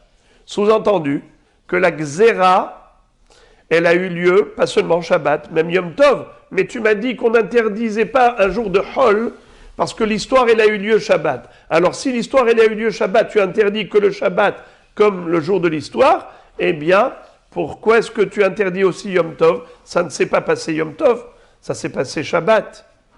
Réponse. Be Shabbat maitama, de ika knufia, be Yom Tov nami ika knufia. Pourquoi est-ce que Shabbat on a interdit? Parce que ce jour-là, c'est un jour de rassemblement dans les synagogues, dans le Beth Midrash. Exactement comme l'histoire qui a eu lieu lors d'un rassemblement. Le drame et la catastrophe a eu lieu un jour de rassemblement. S'il n'y avait pas eu de rassemblement, il n'y aurait pas eu de catastrophe. Alors, on a interdit que Yom Tov, qui est également que Shabbat, et Yom Tov qui également ressemble à Shabbat, qui est un jour de rassemblement des Juifs dans les synagogues et centres d'études. Voilà pourquoi on a interdit de porter le sandal amesumar que les jours qui ressemblent au jour du drame, qui était un jour d'un rassemblement, et à cause du rassemblement, il y a eu le drame. La Gemara dit Ta'anit Tzibur Nami Kaknufia Velitzar. Alors, tu devrais interdire également de porter le sandal amesumar un jour de Ta'anit Tzibur. Vous savez qu'il y a une halakha qui consiste à dire que lorsque Am Israël se trouve dans la détresse, il faut organiser des jeûnes, des Ta'anit Tzibur, pour qu'Hachem ait pitié de nous. Quand on va prier, on fera tchouva, Hachem aura pitié de nous. Alors, pourquoi est-ce que ce jour-ci, qui est également un jour de rassemblement, puisqu'on se retrouve à la synagogue, on n'a pas interdit le sandal amesumar? Réponse. Maase ki hava beknufia de issura hava. Hacha knufia de hetera hava. C'est-à-dire, l'histoire, elle a eu lieu Shabbat, qui est un jour de rassemblement, mais qui est relatif à l'interdiction de travailler pendant Shabbat. Puisqu'on ne travaille pas pendant Shabbat, on se réunit dans les synagogues pour prier et étudier. Yom Tov, on ne travaille pas, on se réunit dans les synagogues pour prier et étudier. Mais un jour de Chol, un jour de Ta'anit, c'est un jour de Chol, il n'y a pas de Issur Melacha, donc ça ne ressemble pas du tout à l'histoire du rassemblement de Shabbat et Yom Tov. La Gemara conclut le propos en disant que on a retrouvé un cas similaire de Xéra de Hachamim par rapport à une histoire qui a eu lieu. Ça veut dire que, presque à la limite, ce n'est pas une Xéra de fond, mais une Xéra de forme. Car vous l'avez compris maintenant, qu'en réalité, sortir avec des sabots cloutés, des sandales cloutées, il n'y a aucun problème, Shabbat ou Yom Tov. Ça ne veut rien dire de nous interdire cela. Pourquoi interdire? C'est des chaussures, c'est des sandales. Juste en commémoration de l'histoire. Il y a eu une histoire triste, dramatique, tragique. Eh bien, les Chachamim ont voulu marquer l'histoire du peuple juif en disant voilà ce qui s'est passé, ne pas oublier. Il y a eu cela, on a fait une xéra par rapport à cela, en quelque sorte un genre de zecher. Mais, étant donné que l'histoire elle a eu lieu Shabbat, alors on a été gozer Shabbat. Alors pourquoi Yom Tov? Parce que Yom Tov ressemble au Shabbat. On retrouve exactement le même schéma. Que Chachamim ont interdit quelque chose par rapport à une xéra de forme et pas de fond. C'est-à-dire, il était une fois, à l'époque du Beth Amikdash, lorsqu'on se servait des cendres de la para adouma, qu'on devait mélanger aux eaux lustrales, aux eaux qui avaient été puisées dans un Marianne, et on les avait apportées et transportées, évidemment, dans des conditions de tahara absolue. Car vous le savez, ça requiert une pureté totale, et dans Masechet Para, il y a une Mishnah qui s'appelle Masechet Para, on parle énormément des xérotes de Chachamim quant à la pureté qu'on exige pour l'eau que l'on transportait pour mélanger aux cendres de la para adouma. Maintenant, il était une fois, lorsqu'un jour on a transporté de l'eau dans un bateau qui a traversé le Jourdain, on a découvert en arrivant qu'il y avait un mort,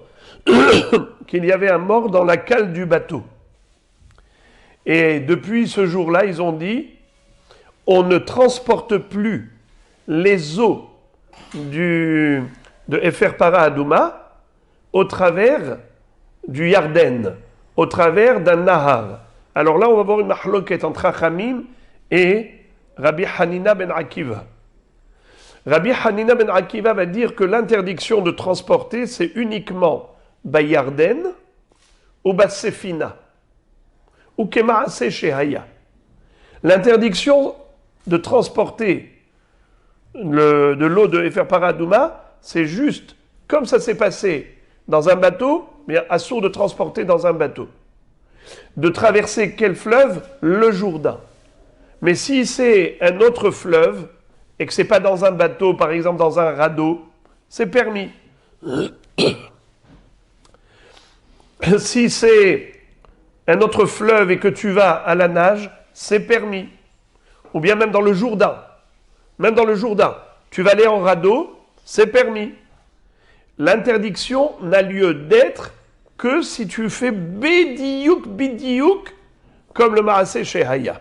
Ça, c'est l'opinion de Rabbi Hanina ben Akiva.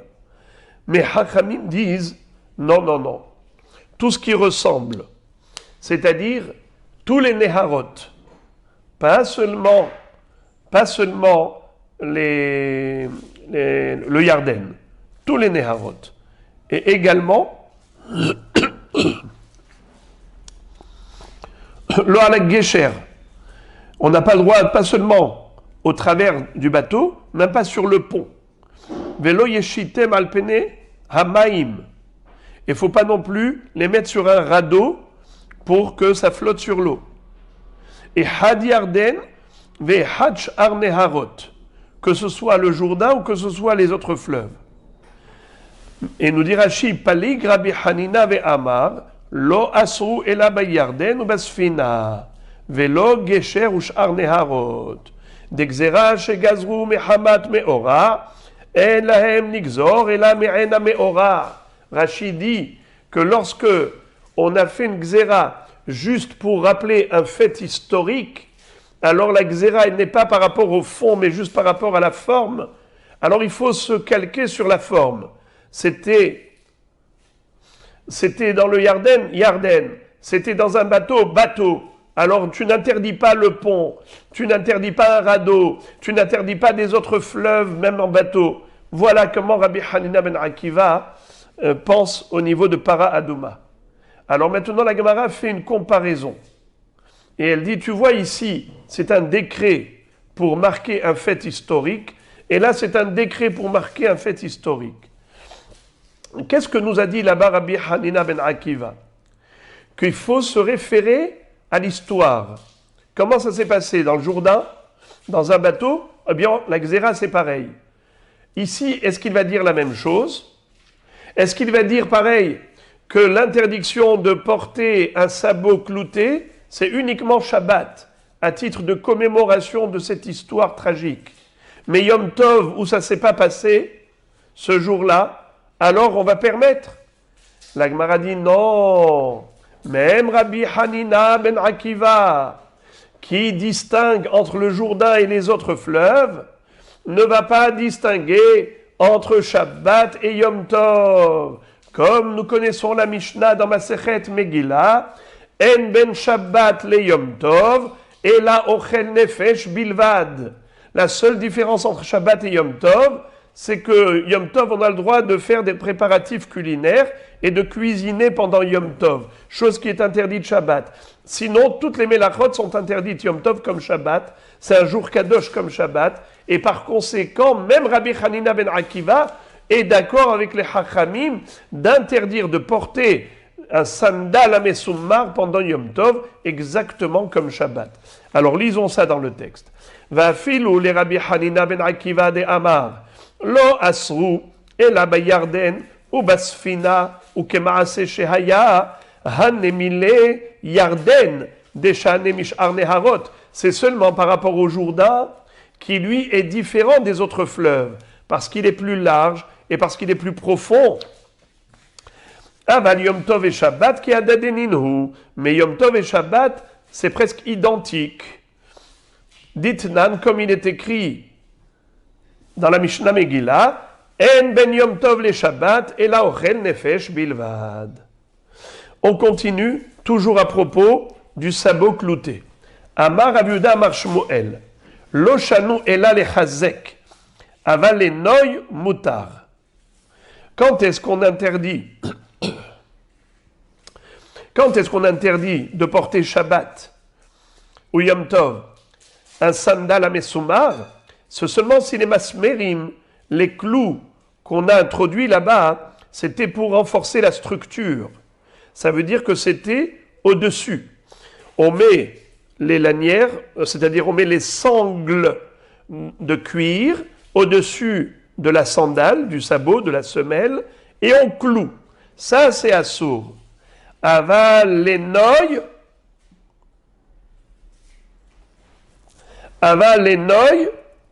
moutar.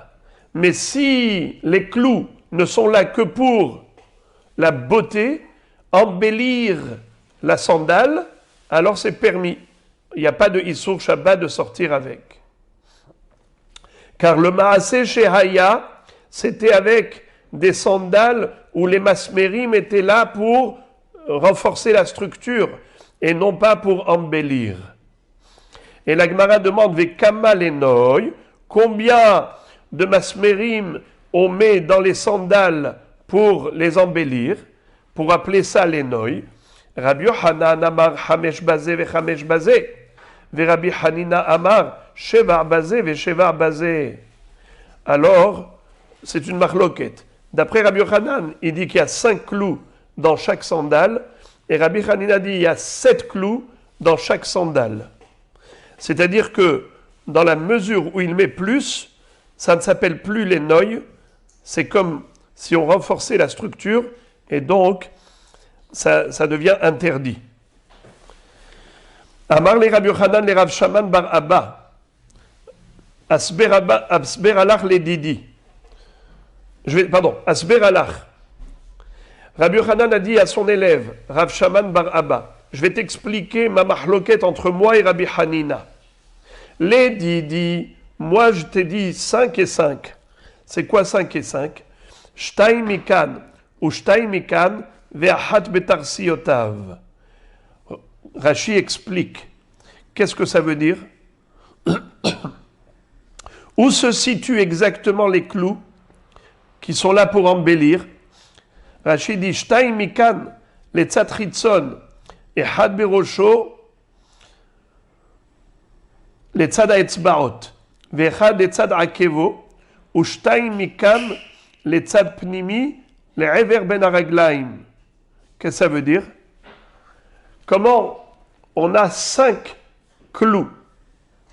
Alors en fait, on en a déjà un devant, un derrière et 2 sur le côté entre les pieds. Pour enjoliver, c'est comme ça qu'on faisait. Un devant, au niveau des tzbaot, l'un derrière au niveau du talon, et 2 sur le côté, à l'intérieur entre les pieds. Tandis que le 5e clou, il est posé du côté de la sangle, au niveau des lacets. Là où on va mettre les lacets, de ce côté là-bas, on va avoir en effet le 5e. Et pareil de l'autre pied. Chamesh mikan ve chamesh mikan, c'est ça ce que voulait dire Rabbi Yochanan. Et lui-même, en tant qu'élève de Rabbi Hanina, il va expliquer l'opinion de son Rav. Et il dit, mon Rav, qu'est-ce qu'il disait? 7 et 7. Moi, je ne suis pas d'accord avec lui. Moi, je dis 5 et 5. Mais je vais t'expliquer, d'après lui, mon Rav, où est-ce que se situaient les 7 clous. Rabbi Hanina dit, Shalosh mikan, ve shalosh mikan vechan betarsiotav. C'est-à-dire que il va avoir 3 du côté externe du pied et 3 du côté interne du pied. C'est-à-dire que on a exactement 1, 2, 3 vers l'extérieur, un devant, un sur le côté et un à l'arrière, et pareil du côté interne de la chaussure, du côté entre les pieds. Pareil, un devant, un sur le côté, au milieu et un derrière. En tout, ça fait 6. Et ensuite, au niveau du lacet, au niveau du lacet des sandales, c'est à ce niveau-là, ce qu'on appelle tarsiotav, comme Rashi a expliqué tarsiotav, retsurotav, c'est-à-dire les sangles, au niveau où se situe le cuir de la sandale, c'est là-bas où on va mettre le 7e clou. Maintenant, la Gemara va poser une question à Rabbi Yochanan. Comment, Rabbi Yochanan, tu as dit que pour enjoliver, et ce qui est permis, c'est 5 et 5, s'il n'y avait que 5 clous dans chaque sandale, métive, et sandal à noter oselo sheva, divrei Rabbi Nathan, ve Rabbi Matir bishlosh esre. C'est-à-dire que nous avons une halakha qui dit que une semelle qui n'est pas droite, elle est penchée. Alors qu'est-ce qu'on fait pour compenser le manque? On met des clous à la place de l'endroit où le cuir a été limé. Ça veut dire que la personne, elle a marché, elle a usé ses chaussures, maintenant il a la chaussure qui va sur le côté, penchée. Alors on va mettre maintenant des clous pour compenser le manque, des semelles compensées. Alors, quel est le din? La marloquette entre Rabbi Nathan et Rabbi, c'est de savoir combien de masmerot on a le droit de mettre pour rehausser. Sandal a noté, Oselo Sheva, d'ivrei Rabbi Nathan.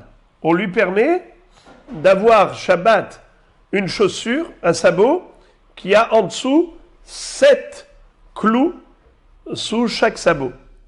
Ve Rabbi Matir bishlosh esre. Et Rabbeinu Akadosh, il permet jusqu'à 13 clous. Alors la Gemara dit comme ça, Bish lama le Rabbi Hanina, hu de amarke Rabbi Nathan.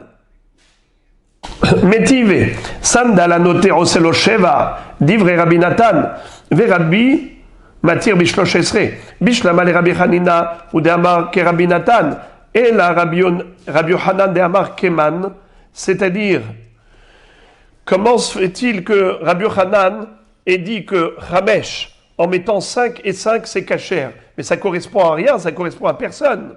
Encore Rabbi Hanina qui a dit 7 et 7, ça correspond à qui? À Rabbi Nathan qui a dit Oselo Sheva. Donc en effet, Oselo Sheva, il permet cela exactement comme Rabbi Hanina qui avait dit 7 par chaussure. Mais Rabbi, il m'attire Bishlosh Esre, donc il va même beaucoup plus que cela. Alors Rabbi Hanina, il correspond à Rabbi Nathan, un Emora qui s'appuie sur un Tana qui s'appelle Rabbi Nathan, tout va bien, mais Rabbi Yochanan, il est cholek sur tous les Tanaïm. Il correspond ni à la Shita de Rabbi Nathan qui a autorisé 7, et à plus forte raison, qui ne correspond pas à la Shita de Rabbi qui a autorisé même 13. Réponse, Oude Amar ke Rabbi Nehorai, il s'appuie sur Rabbi Nehorai. C'est un autre Tana. Des Tanya, Rabbi Nehorai Omer, Hamesh Mutar, Vesheva Asur. Rabbi Nehorai nous dit que une sandale où il y a 5 clous pour embellir, c'est permis de le porter Shabbat, mais s'il y en a 7, alors c'est Assour. Nachon? Amar les Efa, les Rabba Barbar Hana. Alors Efa, c'est le nom d'un Rav. Il a dit à Rabba Barbar Hana, Atun Talmide Rabbi Yochanan, Avidu ke Rabbi Yochanan, Anan Avid ke Rabbi Hanina. Vous êtes les élèves de Rabbi Yochanan, vous pouvez vous autoriser de sortir Shabbat avec des sandales, les noïs, uniquement s'ils ont 5 masmerim, puisque Rabbi Yochanan, il n'autorise pas plus. Anan, mais nous, on se permet jusqu'à 7. Na'avid ke Rabbi Hanina, et on est plus tolérant. Bahamine Ravuna me Ravashi. Un jour, Ravuna a posé la question à Ravashi, il lui a dit Hamesh Mahu. Si on avait mis 5 clous en tant que noï, quel est le din? Amarle a filou Sheva Mutar. Il lui a dit même 7, c'est permis. C'est-à-dire qu'il est possède comme Rabbi Hanina. Après, il lui dit Tesha Mai, quel est le din si j'en mets 9? Amarle a filou Shmone Assour. Même si tu en mets 8, c'est déjà Assour.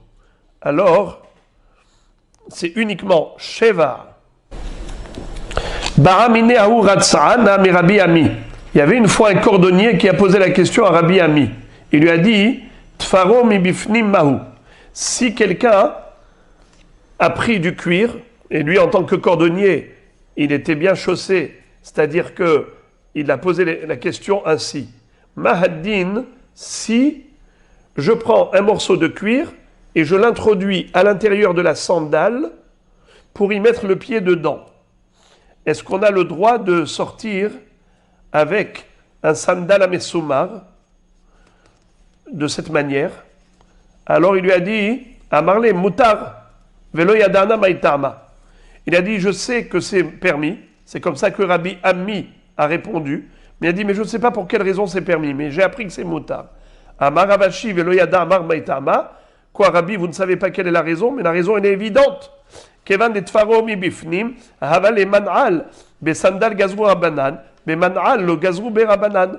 Il lui a dit, mais c'est normal, car à partir du moment où il y a fourré dedans du cuir, donc ça devient une chaussure. Et quand ça devient une chaussure, ce n'est plus une sandale. Or, la xéra de Hachamim, c'était uniquement par rapport à des sandales et pas par rapport à des chaussures. Voilà. Maintenant, la Gemara va rentrer dans le détail de la forme des clous qu'on a interdit. Ba'emine Rabbi Abba bar Zavdam et Rabbi Abba bar Avina. Asao kemin kalbus. C'est-à-dire, si on a mis les clous comme un crochet, ça veut dire qu'on a pris le clou et on l'a courbé. On l'a plié en deux, comme une agrafe. C'est-à-dire que tu as 2 pointes qui vont dans le même sens. Est-ce qu'on a le droit de sortir avec des sandales cloutées ainsi? Amarle Moutar, il lui a dit c'est permis. Pourquoi? Parce que le Maasé chez Haya c'était avec des clous normaux et pas des crochets pliés en deux. Itmar Nami Amar Rabbi Yossi bar Bichanina Asao Kemin Kalbus Mutar, ça a été confirmé par Rabbi Yossi bar Bichanina. Amar Rav Sheshet, Chipa ou kulo bemasmerot. Kede shelote karka ochalto mutar. Si quelqu'un a mis sous sa semelle plein de clous. Aujourd'hui, on met des topis pour ne pas glisser. À l'époque, ils mettaient des clous pour ne pas user la semelle. Parce que la semelle, quand il marchait beaucoup, elle s'usait. Ça use les souliers. Alors, qu'est-ce qu'ils faisaient? Ils mettaient des clous pour protéger la semelle. Eh bien, c'est permis. Pourquoi c'est permis? Bien que nous ayons dit au début que des clous qui sont là pour renforcer la structure, c'est assourd. Ce qui est permis, c'est que les noyes. Il dit, c'est vrai. Mais là aussi, ce n'est pas pour renforcer la structure. Ça veut dire, c'est pas pour la fabrication de la chaussure qu'on a utilisé ces clous. C'est pour, comment on appelle ça? Juste protéger la semelle. Donc c'est sous la semelle. Protéger la semelle. C'était pas ça le Maaseh Shehaya. Maaseh Shehaya, c'était des clous qui servaient à fabriquer la chaussure elle-même. Tanya Kavate de Rav Shechet, la Gemara cite une braïta qui corrobore. Qu'est-ce qui est écrit? Lo yetze ha'ish besandal mesumar velo yetayel mi bait le bait vafilu mi mita le mita.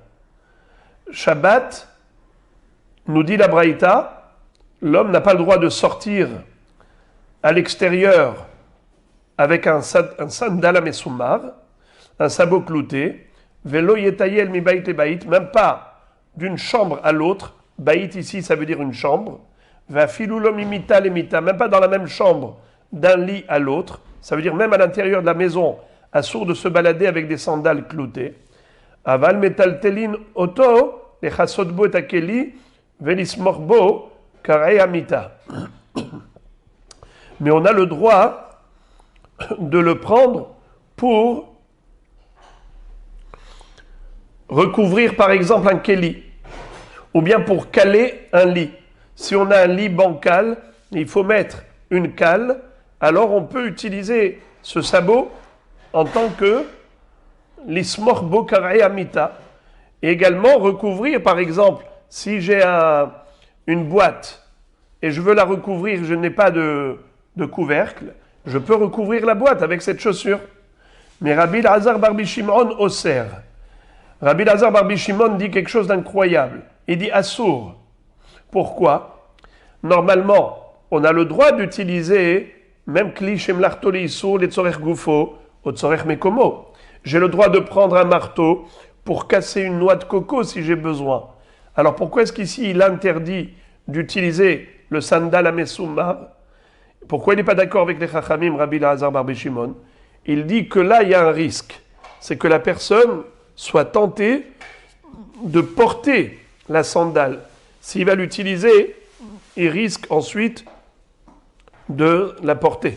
Donc d'après lui, assourd même de l'utiliser. Encore à propos de ce sabot. Nashru rov mimasmerotav. Venishtayer bo arba ochamesh mutar. C'est-à-dire, si on a des clous qui sont tombés, il y avait des clous qui étaient là pour renforcer la structure, ils sont tombés. Et maintenant, il ne reste plus que 4 ou 5 clous. Eh bien, c'est mutar, parce que ça ne ressemble pas au maaseh tel qu'il a eu. À l'époque, c'était une chaussure normale avec des clous comme ils avaient mis pour fabriquer la chaussure. Or ici, comme c'est tombé, ça ne ressemble plus. Verabi matir atcheva. Et Rabbi, il autorise jusqu'à 7 clous. Ça veut dire même s'il en reste encore 7, c'est bon. Hipaou beror minemata ve kavalo masmerot milemala mutar. Si par exemple, il a enveloppé le sandal, donc il en a fait maintenant comme une chaussure, il a enveloppé avec du cuir, et il a mis des clous, c'est mutar, parce que ça devient comme une chaussure, c'est plus une sandale. À Saokimin kalbus, C'est-à-dire qu'il a mis des clous non pas droits, mais comme on avait dit tout à l'heure, courbés comme des agrafes, et il les a enfoncés dans la chaussure. Dans ce cas-là, c'est mutar. O kemintas. Qu'est-ce que ça veut dire, kemintas? Ça veut dire que le clou n'était pas pointu. Le clou, il avait une tête plate. Kemintas, comme une plaque. Ça veut dire qu'il a coupé la tête du clou et donc il n'était pas pointu. O she'asao kemin yated. Ou bien encore mieux, un clou comme nous connaissons. Si le clou il avait kemintas, c'est-à-dire que le clou, comme nous connaissons, avec une tête large. Au keminiated, au contraire, comme un pieu où on a coupé la tête. Donc ça veut dire que on a retiré la tête du clou. Au shehipaou kullo bemasmerot, c'est-à-dire que il a mis sous la semelle plein de clous, kede shelotehe karka ochalto, pour pas que la semelle ne soit usée par le sol. Dans tous ces cas de figure, mutar. Donc nous voyons en effet que cette baraïta, elle corrobore. Rav Shechet avait dit que si on avait rempli la semelle de clous pour ne pas que ce soit usé avec le sol, c'est mutar. Fin de baraïta. La Gemara maintenant va poser une autocontradiction de la baraïta. Elle va dire Hagufa Kashia. Il y a une question interne dans cette braïta. Amart nashru rov masmerotav, afalgav de nishtayru betuva, ve'adartane arba ou chamesh, in tfelo. Je comprends pas. Dans la braïta, tu me dis nashru rov masmerotav. Si la majorité des masmerim sont tombés, même c'est moutard. Quand tu me dis la majorité, imaginons par exemple, il y avait 20 clous. C'est quoi la majorité? 11. Ça veut dire que s'il te reste 9 clous, c'est permis. Et après tu me dis, combien? Arba o chamesh. 4 ou 5. Ça veut dire pas plus que 4 ou 5. Arba o chamesh in. Tfelo. Je ne comprends pas. Amar Rav Shechet la kashia. Rav Shechet dit non, ce n'est pas étonnant. Kan shenigmemu, kan shenerkeru. Qu'est-ce que ça veut dire? Il y a deux sortes de problèmes que le clou peut subir. Soit il a été totalement arraché, soit que les clous ont été coupés. Ça veut dire qu'ils ont été rompus. Lorsque nigmemu, ça veut dire qu'ils sont arrivés au niveau de la semelle. Ils sont arrivés de manière à ce qu'ils sont encore à l'intérieur. Ils sont à l'intérieur. Alors, dans ce cas-là, c'est moutard même si il reste encore beaucoup de clous. Tandis que Neakeru, ça veut dire que il y avait des clous qui sont tombés, mais ceux qui restent, ils restent normalement. Dans ce cas-là, je dis que c'est moutard que s'il y a 4 ou 5.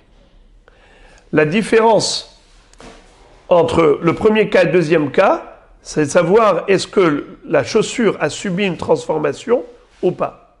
Si la chaussure a subi une transformation, alors les gens voient que ça a été transformé. Alors c'est moutard. Je relis. Amar Rav Shechet la kashia. Kan shenigmemu, kan shenerkeru. Rashi explique kan shenigmemu milemala verishumo nikar betoch ha'etz afilu tuva dehaminkar sheno kebiriato. Kan shenerkeru legamre sheno nikar shayabo yoter daleto hein tfelo. Qu'est-ce que ça veut dire? Si les clous étaient là, prenons le cas de Nerkeru. Si la majorité des clous ont été arrachés, et il en reste beaucoup. S'il en reste beaucoup, on ne va pas comprendre qu'il y avait ici plus de clous qui sont tombés. On va croire que, Milchatri là, ils ont mis cette quantité de clous. et les gens se permettent de sortir par exemple avec 9 clous, c'est assourd. Il y a un problème de mar'it ayn. Tandis que imnigmemu, ça veut dire que les clous eux-mêmes ont été usés et enfoncés par exemple à l'intérieur, et les gens voient qu'il y a beaucoup de clous qui étaient là et qui ont été enfoncés. Il y a eu un shinouille, il y a eu une transformation de la chaussure. Dans ce cas-là, tu es tolérant. Tu permets, tant qu'il n'y a que la minorité qui reste, c'est permis. Par exemple, comme j'ai dit, il y avait 20 clous au début. 11 ont été enfoncés. Et il te reste encore 9 qui sont à l'extérieur. C'est moutard. Pourquoi ? Parce que dans ce cas-là, tu vois que il y a eu un changement. Ce n'est plus comme avant. Tandis que si ça a été arraché, alors on ne voit plus la trace des clous qui étaient là avant. On va croire que depuis le début, tu as mis que 9 clous par exemple. Puisqu'ils sont normaux ces clous. Ils vont dire quoi ? Voilà, ce monsieur, il sort Shabbat avec un sandal à Messoumar. C'est assourd. Et après la Gemara demande Arba ou Chamesh mutar. Tu m'as dit que s'il y en a 4 ou 5, c'est permis. Ashta Chamesh Shari Arba Mibaya.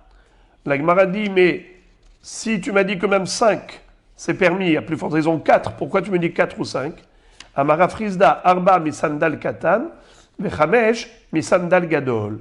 4, on tolère jusqu'à 4 pour une petite chaussure et 5 pour un gros sabot, Sandal Gadol. La Gemara maintenant rebondit sur ce qu'a dit Rabbeinu Akadosh, qui avait dit Rabbi Matir Hatsheva. Rabbi l'autorisait jusqu'à 7. Ça veut dire quoi ? Nashru Rov Masmerotav, si les clous sont tombés, alors il autorise, s'il en reste, 7, mais pas plus. La Gemara dit Ve'atania Rabbi Matir Hatshloshesre. Je ne comprends pas, mais on a vu dans une braïta que Rabbeinu Akadosh, il autorise jusqu'à 13 clous. Réponse, notez Sha'ane. Notez, Rabbeinu Akadosh, il parlait de noter. C'est quoi noter ? Une chaussure qui est penchée parce qu'elle a été usée partiellement, et pour compenser le manque, il met dedans des clous. Alors ces clous-là, qui ne sont là que pour compenser le manque, on autorise jusqu'à 13 clous. Mais lorsqu'il s'agit des clous normaux qui sont tombés, alors à ce moment-là, on ne peut pas tolérer plus que Sheva. Alors Rabbi Matir à Sheva, c'est dans les clous qui sont dans l'emplacement habituel, et Rabbi qui autorise jusqu'à 13, il parle d'une chaussure penchée. Noté Sha'ane. La Gemara dit Hashta de Atit le Hachi. Maintenant que tu es arrivé à cette réponse de dire que une chaussure qui est penchée c'est différent et on autorise bien plus de clous, alors les Rabbi Yochanan Nami Lokashia. Noté Sha'ane. On avait posé une question à Rabbi Yochanan et on lui a dit Rabbi Yochanan, sur qui tu t'appuies ? On ne comprend pas. Tu étais en contradiction avec les Tanaïm. Eh bien maintenant, on va dire que Rabbi Yochanan va te dire que noté Sha'ane. C'est pour cela que on a autorisé autant de clous. C'est parce qu'on parlait de noter, d'une chaussure qui était penchée. Amarav matna ve'amre la marav achadvoy bar matna marav matna en alacha ki Rabbi Elazar bar Bishimon. Vous vous rappelez, on avait vu une mahloket entre Rabbi Elazar bar Bishimon et Tanakama, à savoir, est-ce qu'on a le droit de prendre la chaussure, plutôt la sandale cloutée, pour caler un lit ou pour recouvrir une boîte. Tanakama permettait, Rabbi Elazar bar Bishimon interdisait. La Gemara dit, halacha comme Rabbi Elazar bar Bishimon. Pshita, mais c'est évident, Yachid ve Rabim, halacha ke Rabim. Quand tu as une marloquette entre Yachid et Rabim, c'est évident que l'halacha est comme le rabbin. Réponse. Maoud etema mistabratame de Rabbi Elazar bar Shimon beha kamashmalan. Tu aurais pu croire que, en l'occurrence, c'est exceptionnel. Ce cas de figure, c'est spécial. On devrait donner raison à Rabbi Elazar bar Shimon pour être mahmir dans ce cas précis. Pourquoi? Parce que si tu vas lui permettre d'utiliser pour X, il va se permettre d'utiliser même pour Y. Si tu vas lui permettre de prendre cette sandale pendant le Shabbat et de l'utiliser à des fins personnelles, alors il risque aussi de la porter. Alors peut-être que cette fois-ci, il faudrait être posek la halacha, comme Rabbi Elazar bar Shimon, bien qu'il soit yachid, kamash ma'alan. C'est pour ça qu'on nous a dit que non, la halacha elle est comme hachamim. Et la Gemara conclut ce sujet ainsi. Amar Rabbi Chia, ilav de karuli bablae, shari isure, shari nabe tuva. Qu'est-ce que ça veut dire? Rabbi Chia disait, si je ne craignais pas qu'on m'appelle le babylonien qui autorise des interdits, eh bien j'aurais autorisé plus de clous que les autres hachamim. Vekama, combien Rabbi Chia voulait autoriser? Bepumbadita amrin esrim ve'arba, besura amrin esrim ve'tartin. Alors, il y a une marloquette entre la yeshiva de Soura et la yeshiva de Pumbadita. À Pumbadita, on disait que Rabbi Chia voulait autoriser jusqu'à 24 clous. Et à Soura, on disait qu'il voulait autoriser jusqu'à 22. Et pour se souvenir comme mnémotechnique de cette différence entre 24 et 22, Amar Rav Nachman bar Yitzchak, Vesimanach Ade Atabim Pumbadita le Soura Hasar Tarte. Jusqu'à ce qu'il est venu, depuis Pumbadita jusqu'à Soura, eh bien, 2 clous sont tombés. 2 clous sont tombés en marchant depuis Pumbadita jusqu'à Soura.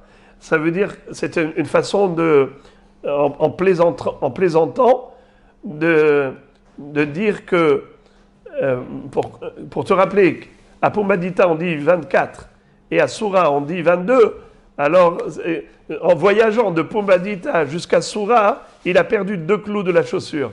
Il ne reste plus que 22. Mais bon, voilà le sujet qui, de nos jours, n'est pas d'actualité. Le Rambam a écrit qu'on n'a pas le droit de porter sandal à Messoumar pendant Shabbat, mais il n'est pas rentré du tout dans ces considérations de tous les détails qu'on vient de voir, tous ces débats, parce que pour lui, aujourd'hui, voilà, c'est sans distinction. On ne porte pas de sandal à Messoumar, point à la ligne. Et peu importe l'objectif de l'homme. Voilà les amis.